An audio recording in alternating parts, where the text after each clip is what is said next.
Jordan. Thank you, Mr. Chairman. I think as I look at this, I think when most people look at this, that they see a clear pattern of deception and intimidation. I don't think there's anyone in this room who doesn't believe that you guys intimidated Mr. Lewis. I think it starts at the October 13th meeting when you called the 9 biggest banks to Washington. They didn't know what the meeting was about. The whole meeting took 45 minutes. You slide a piece of paper across. They have to sign it and write in the amount of TARP money they're going to take. And I think it continues. But my biggest concern is this. Again, what I've said is a pattern of deception. Because, I mean, and this is the concern. I think American people need to see this situation because it sheds light on where we're headed. We got car czar, pay czar, 21 other czars. We got auto task force. We got unprecedented involvement by the government in the private sector, and coming soon to families across America. We got this comparative effectiveness boards want to decide what kind of health care you got to get. So it's important we see what happens when you give this kind of involvement to the federal government. So I just want to walk you through a series of things that took place in this acquisition, and then ask you a question at the end. First of all, I want to start with what some people would describe as an exaggeration. You said the world was going to end, everything was going to be terrible if in fact this deal didn't get completed, and yet there are people at the Fed like Mr. Ashcraft who said the doomsday predictions were, quote, little over the top. You timed the release of information, so you kept the American public in the dark.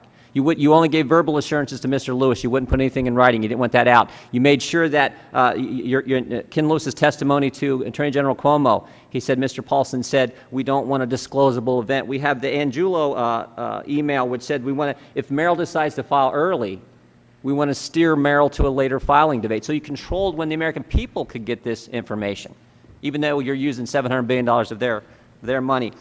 You deceived the regulators. We have the Attorney General's letter to Congress.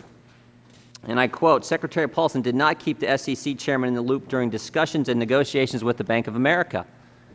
The Office of the Comptroller of the Currency was also kept in the dark. We have letters, email from Brian Peters from the New York Fed, where he's talking about an upcoming conference call, and he's, quote, given the presence of the OCC on the call, I think we should not discuss or reference the call with Ken Lewis and Secretary Paulson.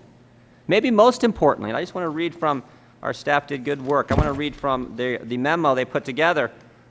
You kept the Financial Stability Oversight Board in the dark as well. And let me just read this. Not only did Mr. Paulson and Mr. Bernanke deliberately keep the SEC and OCC in the dark about events at Bank of America and Merrill Lynch, you also failed to raise the issue at 2 consecutive meetings of the Financial Stability Oversight Board, which Congress established to bring oversight to TARP.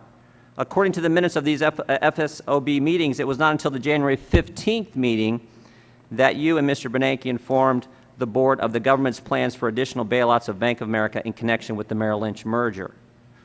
So again, you claim that failing to force the merger would have had catastrophic effect on financial stability, yet it wasn't worth revealing to the Financial Stability Oversight Board. So you got financial instability is going to happen, but you're not going to reveal what's going on to the Financial Stability Oversight Board.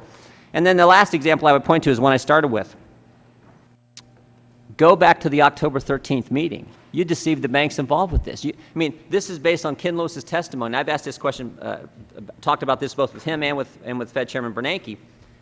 You called the 9 biggest banks to Washington. They don't know what the meeting's about. The whole meeting takes 45 minutes. They said on one, he described the meeting. They said on one side, you, Mr. Geithner, Mr. Bernanke, Ms. Baer said on the other side, and you basically tell them they're going to take TARP money, like it or not. And so I have one question, and this, I think this is critical. That was on October 13th, that meeting. I want to go back to October 3rd, because that's when this whole thing started. When we started down this bailout road, this bailout fever that's grabbed Washington, it frankly started on October 3rd when the Congress of the United States decided to give you $700 billion of taxpayer money. And the whole premise of that action was that you were going to take that money and you were going to go buy the troubled and toxic assets. You were going to clean things up and things were going to get back on the right track.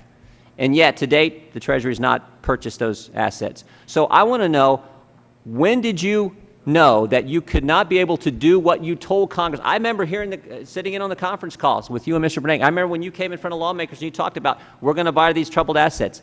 And yet actually 10 days later, you had changed direction completely and instead just injected capital into the institution. So did you deceive Congress before the October 3rd vote, Mr. Paulson? Yeah, let me... and again, pretty clear pattern of what's taking place. Well, unfortunately, I don't think I have time to respond to every question you asked or every statement you made, many of which I disagree with. But let me get to the TARP, because I think that's critical.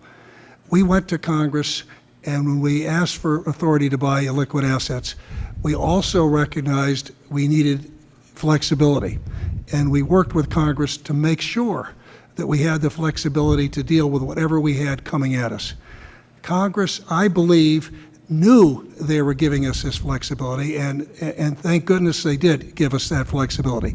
Now, what happened in the last few days before we got the TARP legislation, which passed on October 3rd, and in the week after we got the TARP legislation, the markets continued to freeze up.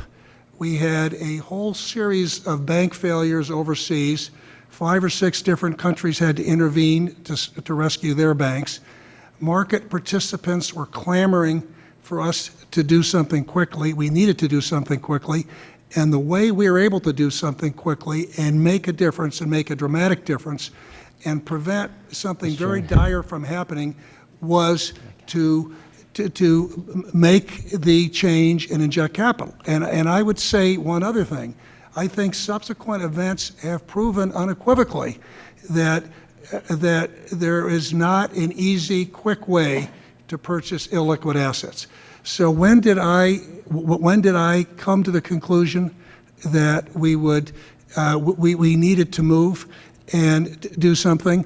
It was sometime. Sometime between October 3rd and October 13th. It wasn't. No, it was not. My question is, was it before October 3rd? It wasn't. I would say. Would you disagree? Wouldn't you say the main point that you and Mr. Bernanke sold, and I didn't go along with this, I thought it was a crazy plan. The main point you sold to the Congress of the United States was we were going to go in and buy these toxic troubled assets.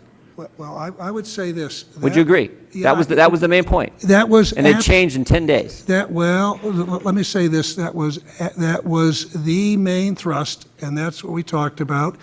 But we, from the beginning, wanted flexibility. Congress wanted to give us flexibility.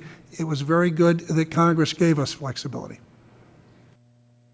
Gentleman's time has expired. I now yield